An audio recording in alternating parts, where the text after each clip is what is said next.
All right. So obviously, as you guys know by the title, I am doing a presentation called "What is Your Pain Telling You?"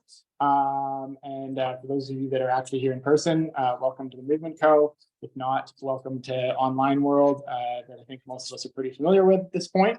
So I want to thank, first of all, Stephen and Tammy for having me out, or for organizing this kind of month-long smorgasbord of events. I think it's a really cool initiative, and I think it's worth giving you guys some kudos because I know how much work it is. Well, I've heard how much work it is. I have no idea. I'm sure it's crazy, and I just think it's such a worthy initiative.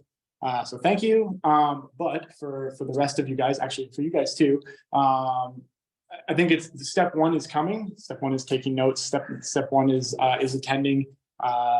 But the magic lies in implementation, right? So whether it's this talk, the next one, whatever event you go to, the magic lies in actually doing the stuff. So I challenge you to do the stuff. And just so you know that who the I is, for those of you guys that don't know, hi mom, I'm Dr. Luc Mahler. This is the Movement Co. We opened this multidisciplinary clinic roughly 5 years ago in fall 2017. And so in that time, we've been lucky enough to work with everyone from the weekend warriors running their first 5K to some pretty high level athletes, some Olympians. And it's been a really cool ride so far. I was also lucky enough to work at the Olympic Games in Tokyo with our cyclists from Canada, which was definitely a surreal 2 weeks and the highlight of kind of my career so far. But I do want to say, just to make it a little cheesy, that I am equally as proud of that as I am working with this team that we've got assembled with us. By the way, that's my wife and my dog. She's also on the call. I've got all my fans here apparently. And then there's the crew here when it was a lot sunnier and a lot warmer in the summer. That's just outside the steps here. Here's some local fast kids that I've had the pleasure of working with, OBC. Here's some other local, slightly older guys that I've also had the pleasure of riding and working with. And here is us in Tokyo, white jeans and all. That was part of the uniform. Nothing like white jeans in Tokyo in the summer. All right, but more importantly, that's enough about me. But yeah, why are we here? We're here to learn about pain. We're here to learn some new strategies, and I hope that you guys can leave with some tangible tactics that you can use today to feel at your best, or at least get you on the way to feeling better. Yeah, so that's the focus, right? So pain is such a big, broad topic, and there's a variety of different things and ways that one can experience pain. As a chiropractor, we are musculoskeletal specialists, we are movement specialists, and so I wanted to kind of focus down that pathway today, just so that it isn't too wide of a topic. And as some of you know, the top reason that one of the top reasons, it's in the top 10 lists everywhere, that people search out a doctor, a therapist of any kind, is back pain. And so we're going to kind of hone in on back pain. And just so that it's not boring, the strategies that we talk about today are also really good with a whole host of other pains, because we're going to talk about the center of your movement universe, your core, your breathing, the way you move through your hips. And one of the cool things we've seen with this is that it translates to helping with neck pain, helping with knee pain, helping with ankle pain. But if you don't get this right, nothing else is right, as they say. All right, so that's why we're here. And then just so that we're clear, by the end of the night, we're going to give you kind of 3 of the absolute best things that we think you can do for helping your back pain, helping yourself move better, and you can take those away and apply them to your life. And I'm getting the basics. All right. Foam roller water bottle, anyone? Yeah, the nerd level is high. All right, so we won't do it because I can't see online, but if you've ever experienced back pain, or if you've ever sought help and been frustrated with the results, I really think that this talk is for you. I think that people that benefit from this presentation are generally active people that have a burning desire to stay active and are looking to do some things to help themselves stay in that kind of peak state, or just be ready for the bumps along the roads. as well. If you've been frustrated with kind of lingering pain that follows you around, this stuff is for you. So pay attention, don't fall asleep. We'll try our best to keep you going. As well, if you know someone else that's potentially suffering from back pain, like this guy, this can be some easy stuff that you can teach them. So spread the good word.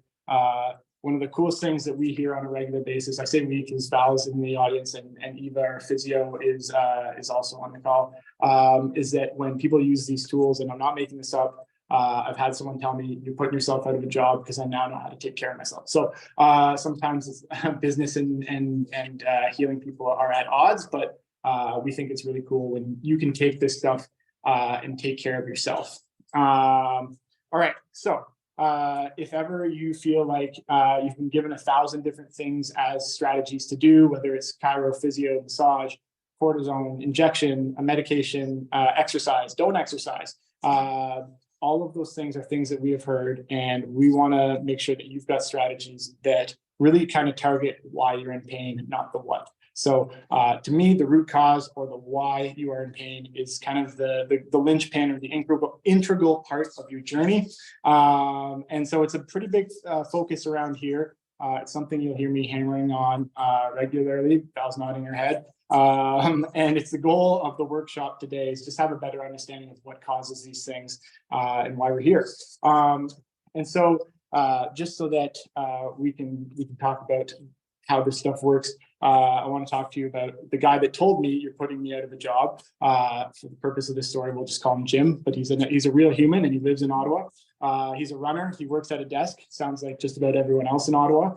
And he has low back pain. He had the low back pain journey that kind of came and went, right? The one that felt good for a while, and then he kind of hobbles through the door. And it feels good for a while, and he kind of hobbles through the door. And he tried all this stuff and done all the things, and chiro, massage, physio, back and forth. And he kind of just got himself out of pain and had another flare up. And along he went. But what was unfortunate about it, sorry, I should say, and one of the things that we see regularly, and by the way, these are all the people that he had seen, is that Jim, he really likes running, but he doesn't really like running to compete. He wasn't really a competitive guy.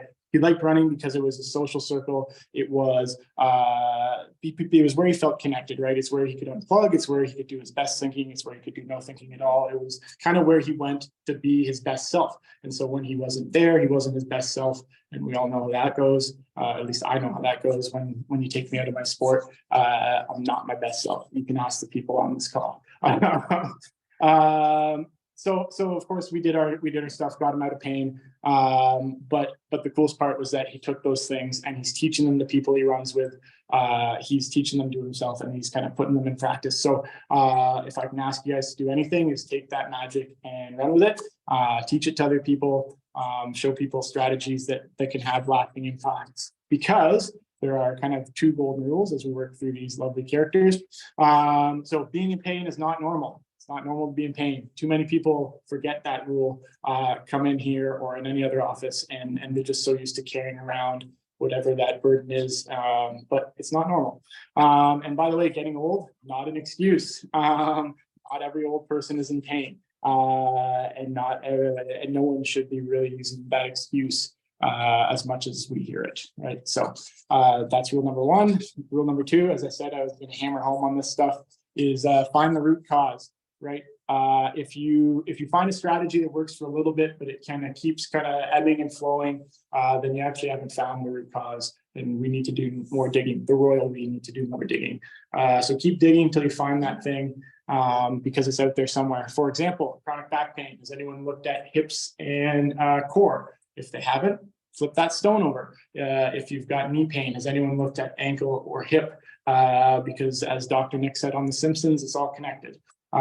So make sure you look at more than just the place that hurts. So like I said, we are going to hit on, remember me, that's Jim there. We're going to hit on the 3 places to start, in my humble opinion. And we're going to get going on these things. So for us around here, roughly 75% of people on this call, this stuff is going to help you, and it's going to be the place you need to start. It's all you'll need. For the rest of you, if you've got more questions, etc., come by and see me after the talk, or if you're online, reach out and we'll start the conversation that way. But for most of you, this is going to be the place we start. Back to the big question, why? So we want to talk about why things always feel tight, why you have pains and aches regularly, and why this doesn't have to be the case. So when we go through our exercise, I've got a couple other questions for you to consider or ponder while you're doing it. One, does it hurt? Again, it shouldn't. The stuff we're doing shouldn't cause pain. If it does, ask questions, ask me after class, let's talk.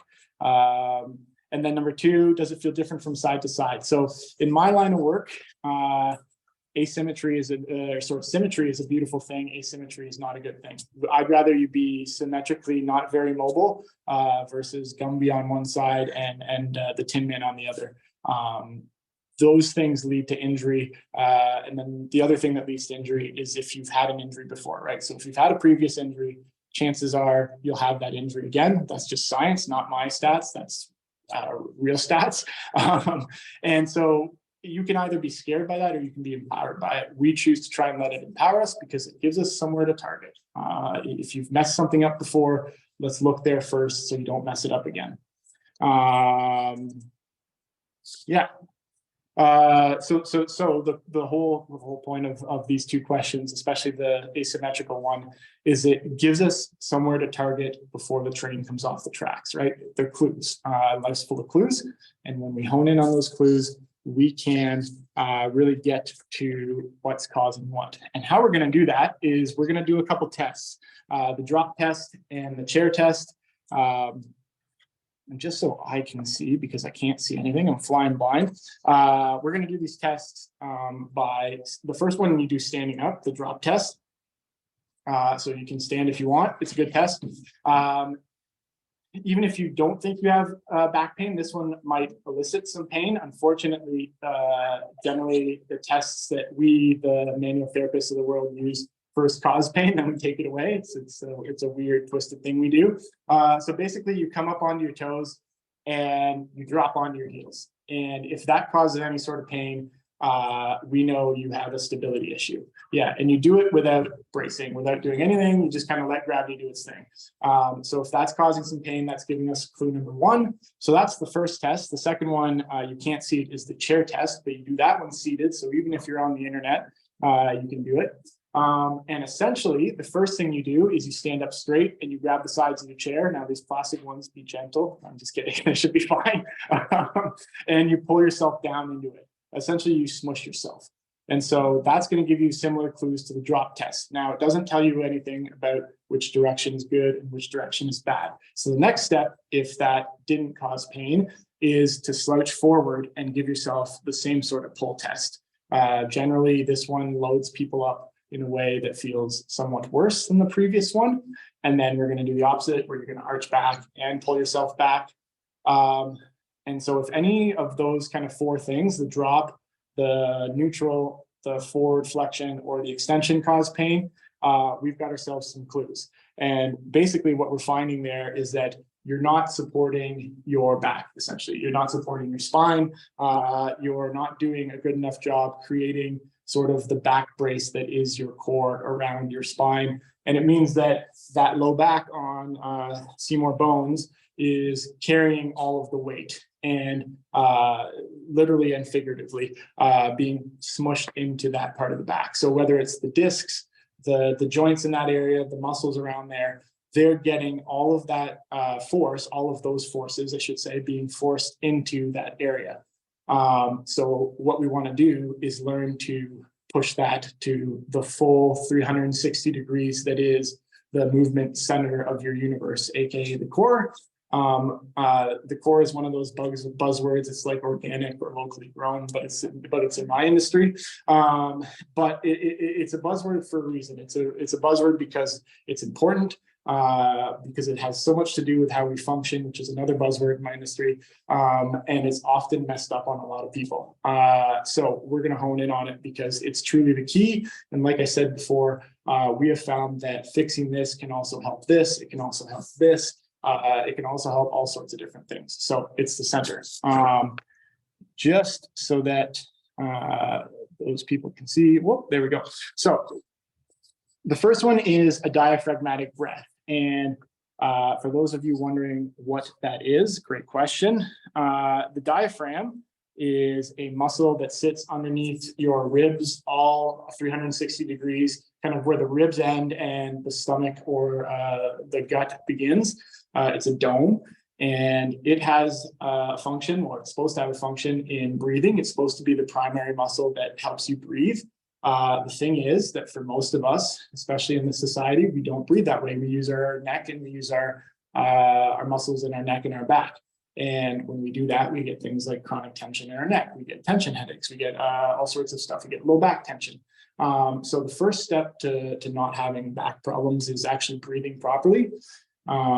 It sounds simple, right? Like you guys are all alive. You guys are all breathing. At least science tells me so. But just because you respirate properly doesn't mean you breathe properly. And that's where the disconnect happens. So as an FYI, when we start with breathing in clinic, we start on our back. So if seated feels like it's just not connecting for you, you can do this laying down at home or here if you want to lay down, feel free. But it's easier on your back than it is seated. It's easier seated than it is standing. And if you're running, don't try and do it this way because you need all the lung capacity you can get, right? That's why we have it. But when we're just seated, we need diaphragmatic breath. So the best way to start is you put one hand on your collarbone, one hand on your belly button. And this top hand here, it's supposed to stay still or at least move last. And the bottom hand, when I breathe in, gets pushed out. And so I'll back up a little bit, see if simply make sure I don't get hip checked by anything. Breathe in, hand goes out, breathe out, the hand comes back towards center. Breathe in and out. So from the side, it looks something like this. Breathe in, hand goes out, breathe in, breathe out, sorry, it comes back in. That's step one. We'll come back to science because I like science. I'm nerdy that way. But science tells us that gets you a little bit of diaphragm, but not much, because just like the core, you'll see some similarities here. The diaphragm is actually a 360-degree muscle that expands in every direction. So if we're only doing this way, really not getting much of it. So the next step is the Superman stance. You're going to find the soft spot or Wonder Woman, pick your poison. The soft spot between ribs and hip. There should be a nice little groove there. And you're going to stand or sit the same way. And then the same thing's going to happen. But instead of just pushing out, you're also going to expand outwards to the side, sorry, laterally with your breath. So you breathe in, hands go out, come back in. In, hands go out, come back in. And now you're actually getting a significant amount more diaphragm. And just so that we connect the nerdy parts of breathing even more, because I think that this is fascinating. What we know about diaphragmatic breathing is that it takes you out of fight or flight, sympathetic mode, and puts you into parasympathetic mode, which is rest and digest. And what we know about people that are hurt is that they are heavy in fight or flight, right? You've got all the alarm bells ringing and you're just in that panic mode. Even if it's not conscious, it's subconscious panic mode. So this is one of those things that, yes, it has a direct implication to back pain, but it goes so far beyond that. You could stub your toe and go to diaphragmatic breathing and it could help with toe. This is a finger, yeah, anatomy. You could stub your toe and go to diaphragmatic breathing and you would probably see some benefits pretty quickly, because it's just one of those things that has a ton of implication. It goes much deeper than that. There's a ton of other research, and it's several other talks on this series that we could do, but we won't. So that's step one. By the way, the third step to this is getting breathing into the back. So you take that breath in, and this is the hardest, but you take a breath in, and you should feel some expansion into the back muscles. If you don't, it's okay. This is one of those things that takes time. And by the way, because you do it so regularly, and by it I mean breathing, you need to practice this regularly because you mess it up on a regular basis, right? How many of us are chest breathers? Because what I just asked you to do kind of goes counter to what our culture says. No one in our culture says stick your gut out. We just don't. So it's kind of weird, but it's important. So that's number one. Any questions on that guy? What you'll see is that diaphragmatic breath we'll then take to the next two exercises because it is foundational. It's foundational for just about everything that we do. So the next one is a core brace. And why we want to brace our core is because that way Seymour doesn't have his back muscles doing all the work. Often when we throw out a back, air quotes, or have a back spasm, it's because the back muscles did all the work and they got so much force put through them that they sent signals to the brain, and the brain said, that's too much force, that's dangerous. And they sent signals back to the muscle that shut everything down, put everything in spasm, and made it so you can't bend, right? So those people that are stuck here, can't put your socks on type of people because they went and picked up a pen and the proverbial stuff hit the fan, those people had this tendon overload or these receptor overloads, essentially.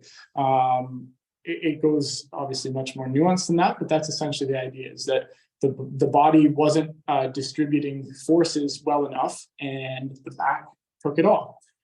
So a core brace helps you use all of the muscles around your core to act like that back brace that you see people that move use, or you see the heavy lifters in the gym use. Well, you have that internally built into you, and honestly, you should be using it more often than not. Just as a bit of an aside, again, the nerd in me comes out with this stuff, but there is a PhD doctor named Stu McGill, Dr. Stu McGill.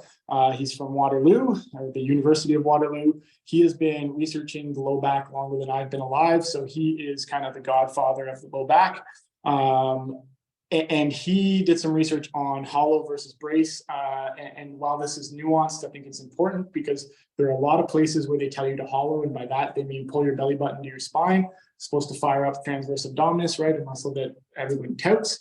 And that's good. It's a good place to start. But what Stu McGill's research found is that the core brace, which is the whole kit and caboodle here, 360 degrees, was about 30-ish% more stable. So much better. That's good. Those are good science numbers. So we're going to teach the brace, and it's really simple, not easy is the best way to put it. It's a simple idea, right? You're essentially pulling your ribs down and expanding outwards in every direction so that you've got stability. But where it gets complicated, most people can do that. You know, you take a breath in, let it out, pull the ribs down, and then you're good. You're in a core brace. Now I can do lots of stuff safely. You'll notice I feel much more rigid, or you will feel much more rigid. You won't be able to kind of slouch through your core. That's the point. But so that's kind of maximal contraction. But the challenging part is to toggle it depending on your activity, right? So if I am deadlifting a house, I need maximal contraction. I also don't really need to breathe. So I can just go pick everything up and I'm good to go. If we're doing longer activity, you're picking up a box and moving it, you're picking up your grocery bags, etc. You need less strength or less contraction for longer. So that diaphragmatic breath, you need to incorporate that. You need a little bit of stability for a longer period of time. So learning to kind of dial this down and up is the tricky part, and it's the key to success. Because one of the things that the Royal We has found, or there's two different things, is one, people with low back pain have a diaphragm that tenses differently. So it tells us that the diaphragm is involved. And what that means is it pulls on the back differently. It goes more up, down than kind of the other way. And then the second one is that people with low back pain, we know that when they bend over to pick something up, they bend over, they pick the thing up, and then their core shows up. It's late to the party. People without low back pain, when they bend over, their core shows up, and then they pick the thing up. So what you can do is you can consciously train yourself to do this, and it takes conscious effort before it becomes subconscious, right? That's why I said I challenge you to implement this stuff. You'll mess it up, you'll forget, you'll go grab the groceries, the kids, whatever, and you won't do it. But then use that as a reminder to come back to it. So again, it's real simple. It's the diaphragm breath out, breath in, and kind of pull the ribs down and push out as if you were bearing down to do a, you know what. That's another way to think about it. There's several different ways to think about it, but you're pulling ribs down into a kind of a mini crunch and expanding outwards. And you should have some stability around. You should have stability lower and higher throughout this kind of core area. So that's number two. the diaphragmatic core brace. If you have any questions on that, let me know. And in increasing degree of difficulty, the next one is the hip hinge. And this is one of those patterns that I think is fundamental to movement. There are several, squat, hinge, push, pull, basically being them in a nutshell. But the hinge is one that directly connects to the back because when people don't hinge, they kind of C-shaped bend, right? They do this. And when they hinge, they use their hips, like everyone tells you to do, bend at the hips type of thing. Well, this is how you actually do it because no one actually tells you how to do it. They just say, bend at your hips, use your hips. And it doesn't really serve you well if you don't know how to do it. So the idea being that you can then pick things up off the floor. You can pick up your briefcase. You can do that kind of thing safely. And the best way to do it, there's several different ways to learn it, but think about where you would bend if someone karate chopped you in the waist. You would kind of push your butt backwards towards the wall behind me and bow forwards. And that's the best way to do it. I'm literally taking my hands and karate chopping the crease in my waist and moving backwards. Now, the way we implement the stuff we just did is we find a kind of shallow diaphragmatic breath. You find that nice breathing pattern. You create a brace, pull the ribs down so that when I bend backwards, I can't physically kind of dump through my waist. I can't do this. I can only do this. If you're struggling with that, and by the way, you should drill this stuff and practice it. If you're struggling with that, you can use a wall as, let's see if I can line this up. Actually, maybe we can do this. Pivot, pivot, pivot. So I'll go back here, but basically you can use a wall to cue yourself to send the hips backwards. So there's a wall here, yep. And I'm going to push hips till I touch it. It's just proprioceptive feedback. The wall's back there somewhere. Push till you find it. Yep. That's a nice place to start. See behind the curtain, like the Wizard of Oz there. And then you can take that and you can add weight to it.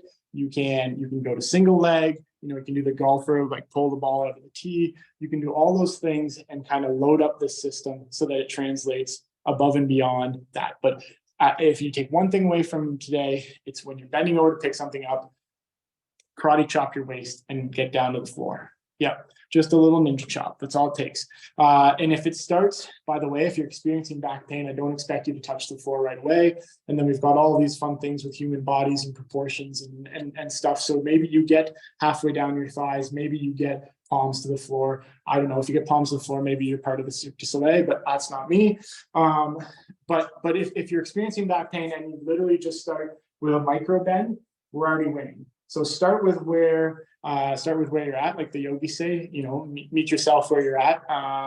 Your practice is your practice, but when they say that, I think it holds a lot of weight. So make sure to meet yourself where you're at. Start with micro bends and build up. I'm not expecting you to be an expert today. It took me many, many years of practicing this and demoing it to get it to a point where I feel like I can show other people how to do it.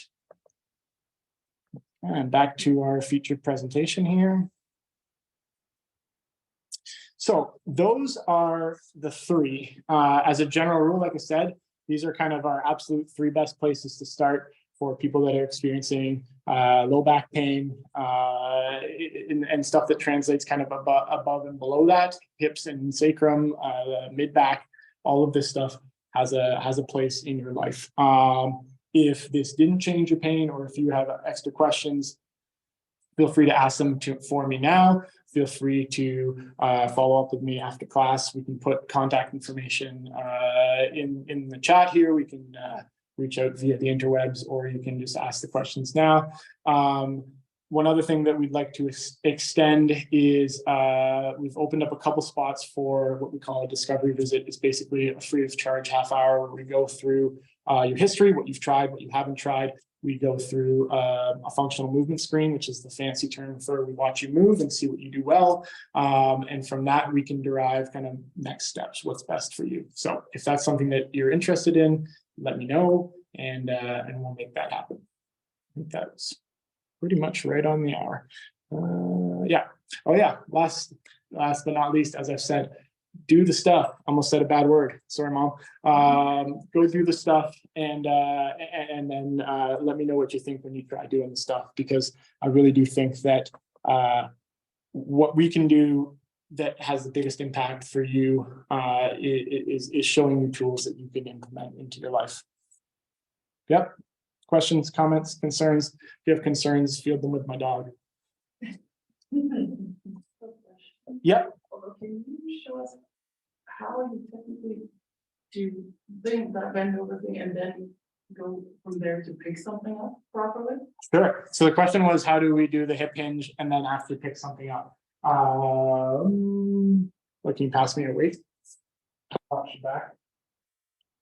This one's real low, so I'll use a chair so that because like I said, I'm not the bendiest human in the world. But essentially, if you're picking something up, and this just will be a little bit different. It's the same thing. The thing that there's a couple places where people mess themselves up, and just so that you beautiful humans online can see this. The thing you want to do, and I think people mess up before they even touch anything, is they don't plan. There's no plan, and you get yourself into a pickle. So if you have the time, take a breath and make a plan. And, if the house is burning, forget everything I said and get out of it. But if something's not on fire, take a breath and make a plan. And the biggest thing you want to do is step over top of the thing as long as it fits between your legs. That's step one. Step two is keep your hands nice and close to you, so that it'd be like if I put $100 in my armpit and I don't want to drop it, because if I drop it, Val gets it. So I'm going to pinch real hard. And then I'm just going to lower my arms down until I can reach said object and pick object up. And I'm going to keep it as close to me as possible. Bad things happen when it goes far away. I'm not a physicist, but the further it gets away, something about fulcrums and levers, and AKA you end up in here. So you want to keep it close to you.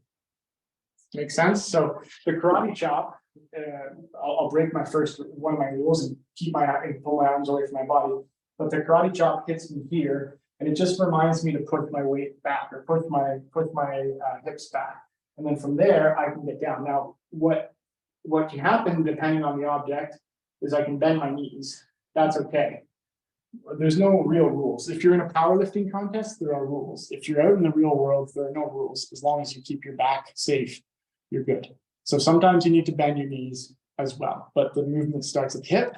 You can also you can do squats, but keep everything close to you. Use your waist, cinch the core, and ball to your ankle.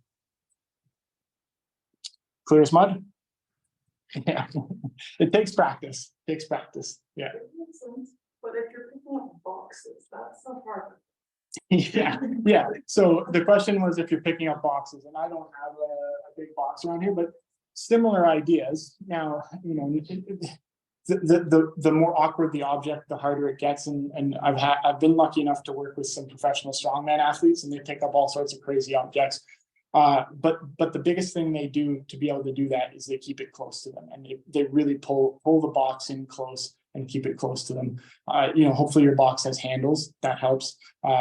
If not, hopefully you can get your box onto something so you can get your fingers under it. All these little things. Again, I think that's where making a plan makes a big difference.